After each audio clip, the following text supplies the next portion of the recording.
It's South America's biggest economy. It's the continent's most powerful country, one that thought it was rid of a history of violent military coups. But now, Brazil's democratically elected president Dilma Rousseff says that she's the victim of a political coup after Congress Sunday night voted overwhelmingly to send impeachment proceedings against her to the Senate. Dilma's supporters reacted to the vote with shock and sadness, while her enemies and anti-government protesters celebrated. But what has she done? Presided over the worst recession in nearly a century, allegedly used creative accounting to conceal the hole in her budget, tried to hire her predecessor, perhaps to shield him from criminal investigation. But are these impeachable offences? She herself has not been tainted by or even accused of corruption, and she refuses to resign. Those who call me to resign show the fragility of their conviction of the process of impeachment, because above all, they are trying to instate a coup d'etat against our democracy. I can assure you that I will not cooperate with this. I will not resign for any reason whatsoever. So, what is at the core of this political drama that's led to anger and frustration online and on the streets? Pulitzer Prize-winning investigative reporter Glenn Greenwald lives in Brazil, and he's closely covering this constitutional crisis. He joined me from Rio. Welcome back to the program, Glenn. Great to be with you. So were you surprised? Did anybody really think that at the last moment she could have got the votes she needed to stave off this sort of impeachment process? I don't think the outcome was particularly surprising. I think that the margin was fairly surprising, although Brazilian politics, like in a lot of other countries, is about momentum and power. And once there was a perception that they had the votes, a lot of last-minute undecided switch to the pro-impeachment side so that they can be on the winning side. I think what did surprise people, though, was the tenor of the proceedings in the House. It was extremely raucous, very ugly.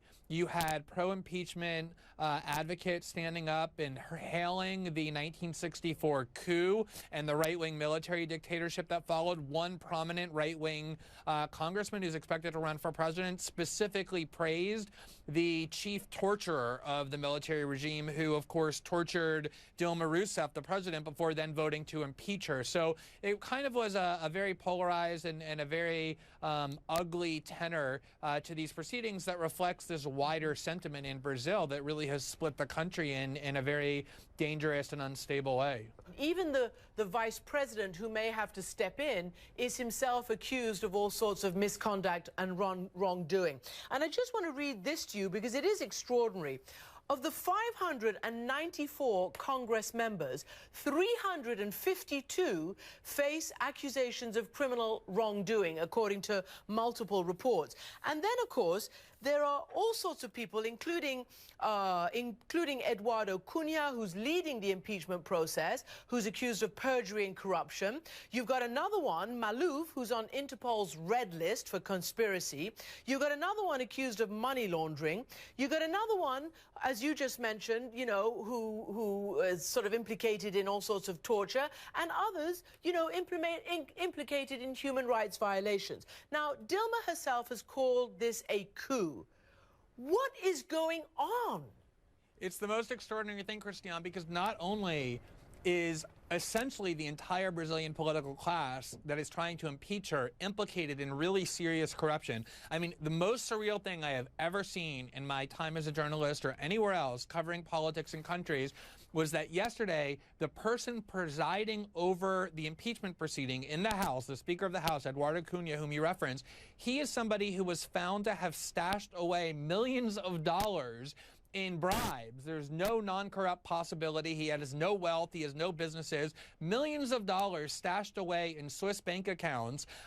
He's somebody who's presiding over the House as they're all getting up one by one, all of them accused of corruption and saying, we must remove the president for corruption. And amazingly, Dilma herself is one of the few people not accused of any kind of bribery or personal corruption or kickbacks or anything to be enriched. What's going on is pretty simple. Her party, the Workers' Party, or the PT, has won 4 straight national elections, going all the way back to Lula, who was wildly popular, who was first elected in 2006 and then reelected in 2002 and then reelected in 2006. The plutocrats in Brazil, the rich in Brazil, have long hated PT, have not been able to defeat them at the ballot box.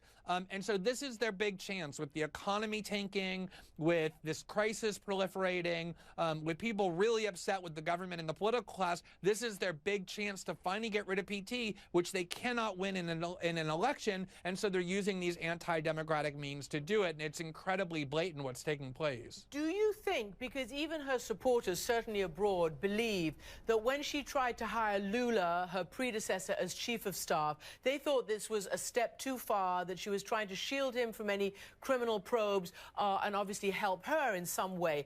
Some have said that she should resign, even though she may not be impeachable, or these things that she's accused of don't rise to the level of impeachable offenses. Do you think that she should resign? Will she be forced to resign?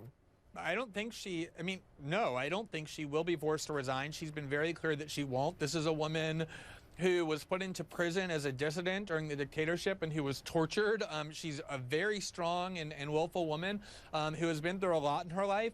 And remember, the election in Brazil was only 18 months ago. It was at the end of 2014. She won that election with 54 million votes. It is true that she's unpopular. She's made a lot of missteps.